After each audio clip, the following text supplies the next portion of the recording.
जब इजराइल का डिस्ट्रक्शन दिखाया जा रहा था तो बहुत से उसमें कमेंट्स इंशाअल्लाह माशाअल्लाह सुबहान अल्लाह के थे।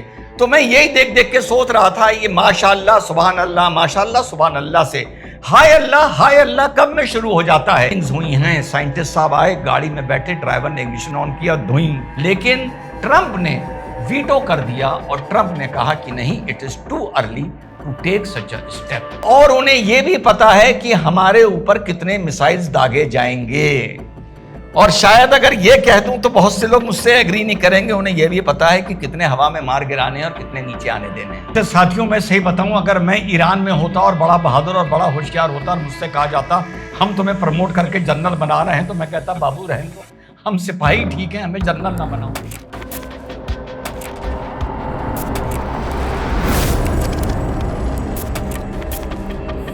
हेलो नमस्कार, सत श्री अकाल, अस्सलाम वालेकुम। कैसे हैं जनाब? तो साहब, इजराइल ईरान युद्ध से एक बड़ी चौंका देने वाली खबर सामने आ रही है। वैसे फिलहाल इजराइल ने कह दिया है कि ऐसी कोई बात नहीं हुई थी।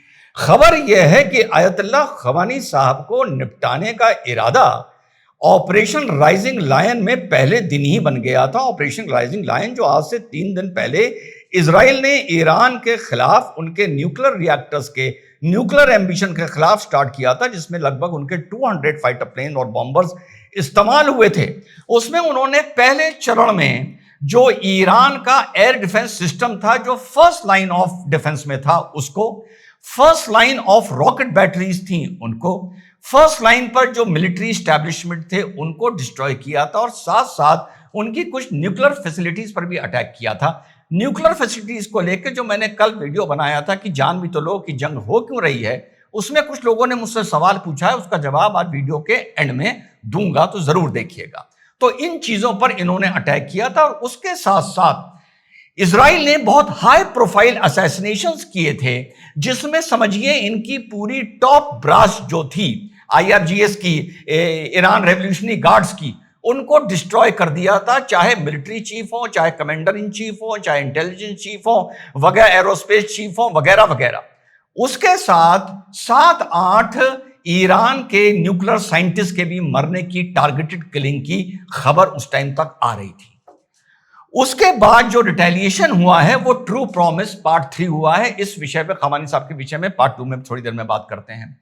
इसमें जो ईरान ने मिसाइल्स यूज करे हैं वो अपने long distance ballistic missile use करे हैं, एमाद यूज किया है, गदर यूज किया है, खैबर यूज किया है, और जिनका हाइपरसोनिक मिसाइल है फतह यूज किया है।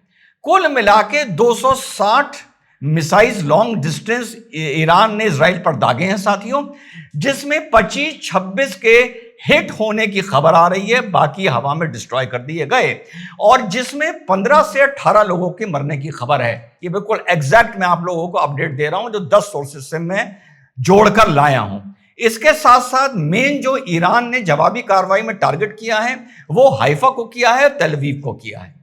इसके साथ साथ इजराइल ने अपनी पूरी एयर स्पेस बंद कर दी है। विंग ऑफ ज़ियोन, जो नेतन्याहू साहब का जो ऑफिशियल प्लेन है, उसको फ्लाई करके साइप्रस खड़ा कर दिया गया है, और इनके बहुत से एयरलाइंस के प्लेन्स भी साइप्रस चले गए हैं, ताकि ऐसा ना हो किसी रॉकेट अटैक में इनको डिस्ट्रॉय कर दिया जाए या डैमेज कर दिया जाए, जिसके लिए लोग रील बना रहे थे कि नेतन्याहू इजराइल छोड़कर साइप्रस भाग गया। ये हकीकत थी। इसके साथ, अभी मैं सिर्फ ट्रू प्रॉमिस पार्ट 3 की बात कर रहा हूं। इसके साथ साथ F-35 ईरान ने क्लेम किया कि हमने F-35 3 मार गिराए हैं, लेकिन ना रशिया ना चाइना दुनिया में किसी भी सैटेलाइट के पास, जैसा मैंने आपको बताया था, मारने के जो फुटप्रिंट्स होते हैं नहीं है, कोई एविडेंस नहीं है, कोई डेटा नहीं है। तो इसको हम लोग, इस खबर को फिलहाल जब तक कोई एविडेंस आए, इसको हम लोग किनारे कर देते हैं। अब जब इजराइल पर अटैक होने शुरू हुए हैं, 15 लोग सिर्फ इस मारे, जो खबर आ रही है 15 से 18 मिलने की, मरने की, वो सिर्फ इस मारे आ रही है क्योंकि वहां पर हर जगह बंकर फैसिलिटीज हैं। लेकिन नेतन्याहू ये पूरा डिस्ट्रक्शन देखने पहुंचे, देखा, और इस डिस्ट्रक्शन को बहुत ही सिस्टमैटिक तरीके से इस्तेमाल किया जा रहा है। इस बात में मैं आज से अभी कुछ ज्यादा बोलूंगा तो मुझे गाली देने वाले एक्टिव हो जाएंगे। इस डिस्ट्रक्शन को इस्तेमाल किया जा रहा है, बहुत दिखाया जा रहा है, क्योंकि मुझे पता है कि 3-4 दिन बाद इस डिस्ट्रक्शन के पीछे का खेल शुरू होगा। नेतन्याहू साहब जब ये डिस्ट्रक्शन देखने पहुंचे तो उन्होंने जो बयान दिया, ये बड़ा इंटरेस्टिंग बयान दिया, इसी में मेरी बात छुपी हुई है। सुनिए क्या बोला। We are here because we are in an existential war that is now understandable to all citizens of Israel. Think about what would happen if Iran had nuclear weapons to land on Israeli cities. Think about what would happen if Iran had 20,000 such missiles. जी हाँ साथियों, तो ये मैंने आपको बता दिया true promise 3 का बिल्कुल शॉर्ट में कि क्या जवाबी कार्रवाई ईरान ने की है। अब लोग वो कहने लगे इजराइल बर्बाद हो गया, ये हो गया, ये उनकी मर्जी है, उन्हें जैसी रील बनानी है, जैसे खुश होना है वो होते रहें।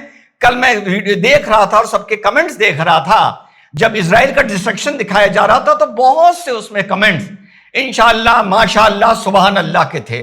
तो मैं यही देख देख के सोच रहा था, ये माशाअल्लाह, सुभान अल्लाह, माशाअल्लाह, सुभान अल्लाह से हाय अल्लाह कब में शुरू हो जाता है ये पता नहीं चलता है। इसी तरह 8 अक्टूबर 2023 को भी बहुत से लोगों ने सुभान अल्लाह माशाअल्लाह बोला था, और मैं ये कह रहा था कि भैया सुभान अल्लाह माशाअल्लाह ना बोलो, इस वक्त हाय अल्लाह बोलो, क्योंकि अब आगे जाकर तुम्हें बहुत हाय अल्लाह बोलना होगा। तो नेतन्याहू साहब का जो बयान है, इस बयान को याद रखिएगा और आज का वीडियो भी याद रखिएगा। अब राइजिंग लायन में क्या चल रहा है? राइजिंग लायन की तैयारी इजराइल ने मेरे साथियों 25-30 साल करके रखी थी। उन्हें पता है कि उन्हें कब कहां कितना स्ट्राइक करना है और कैसे कैसे सिस्टमैटिकली चलना है, और उन्हें यह भी पता है कि हमारे ऊपर कितने मिसाइल्स दागे जाएंगे। और शायद अगर यह कह दूं तो बहुत से लोग मुझसे एग्री नहीं करेंगे, उन्हें यह भी पता है कि कितने हवा में मार गिराने हैं और कितने नीचे आने देने हैं।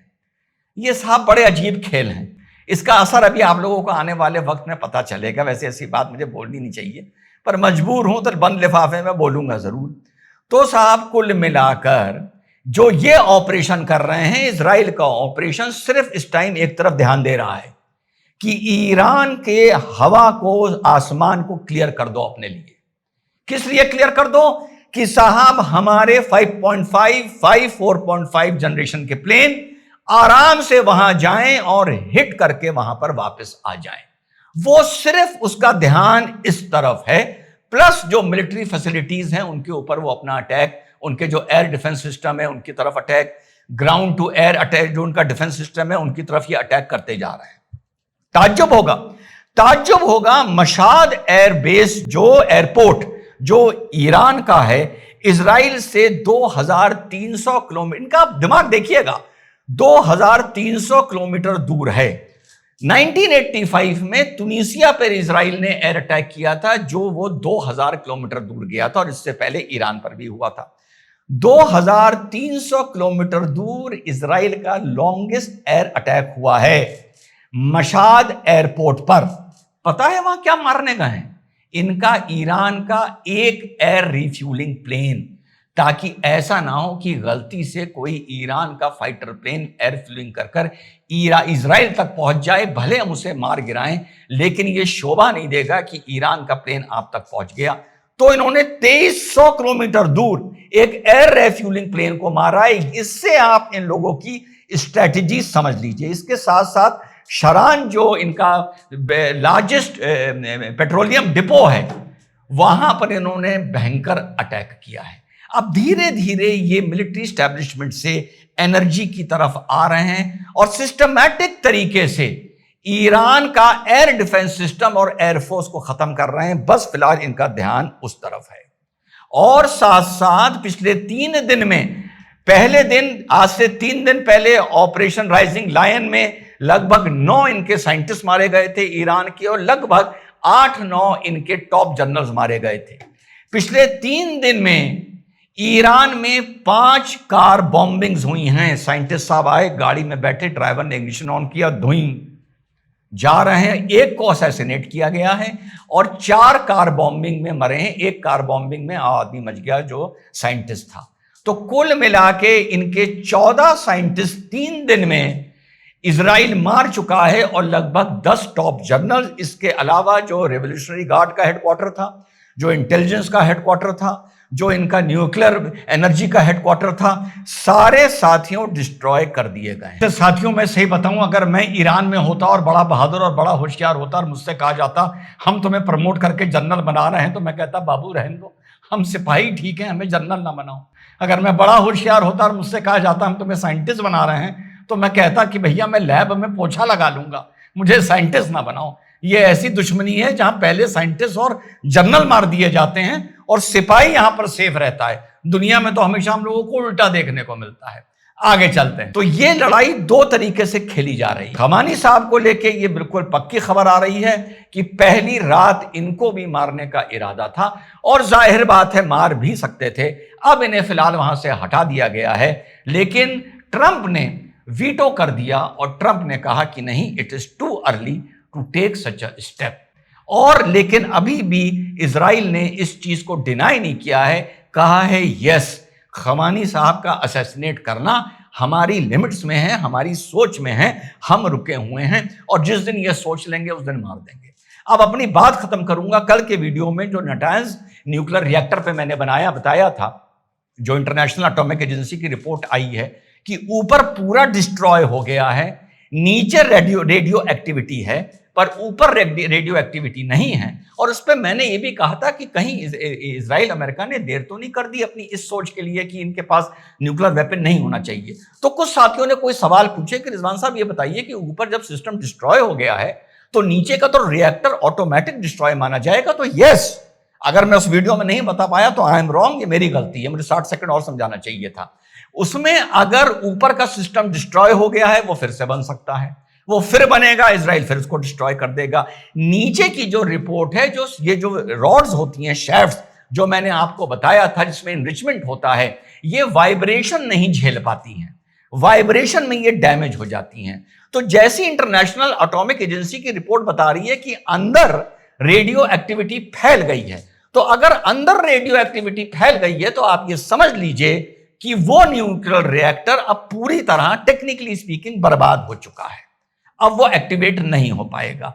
बात जो छुप रही है या बात जो सारे एक्सपर्ट्स बता रहे हैं वो फोर्दो न्यूक्लियर रिएक्टर की फंस रही है, जो 60 किलोमीटर दूर है ईरान से, जो 2007 में बना था। यहां पर जो नेचुरल प्रोटेक्शन है फोर्दो न्यूक्लियर रिएक्टर का, वो बड़ा जबरदस्त है। बिल्कुल हार्ड रॉक माउंटेन्स के नीचे 80 मीटर नीचे ये बनाया गया है। और बंकर बस्टर्स अगर इजराइल के या अमेरिका के मिला लिए जाएं, जो सबसे ज्यादा पावरफुल हैं, वो 16 मीटर तक हिट करते हैं। तो जब आप इस चीज को पढ़ रहे हैं और फॉलो कर रहे हैं जैसे मैं कर रहा हूं, तो सारे एक्सपर्ट्स फोर्दो के लिए बार बार बोल रहे हैं, ना कि नटांज के लिए। नटांज तो टेक्निकली बर्बाद हो चुका है। अब सवाल यह उठता है कि क्या फोर्दो पर इजराइल और अमेरिका जो बी बॉम्बर से होगा, उससे कोई ऐसा अटैक करेगा कि भले नीचे तक वो डिस्ट्रॉय ना हो पाए, पर माउंटेन के वाइब्रेशन के चलते जितनी भी शैफ्ट रॉड्स एनरिचमेंट की लगी हुई हैं वो खत्म हो जाए तो वो अलग बात है। लेकिन इस पर अभी एक्सपर्ट्स डिवाइडेड हैं। मैं जो सुन रहा हूं आप लोगों को सामने लाकर शेयर कर रहा हूं। तो ये था अपडेट ट्रू प्रॉमिस 3 और राइजिंग लायन। बिल्कुल सत्य खबर से, दोनों तरफ की खबर से आप लोगों को प्रतिदिन अवगत रखूंगा, अवेयर। जय हिंद, वंदे मातरम, खुदा हाफिज।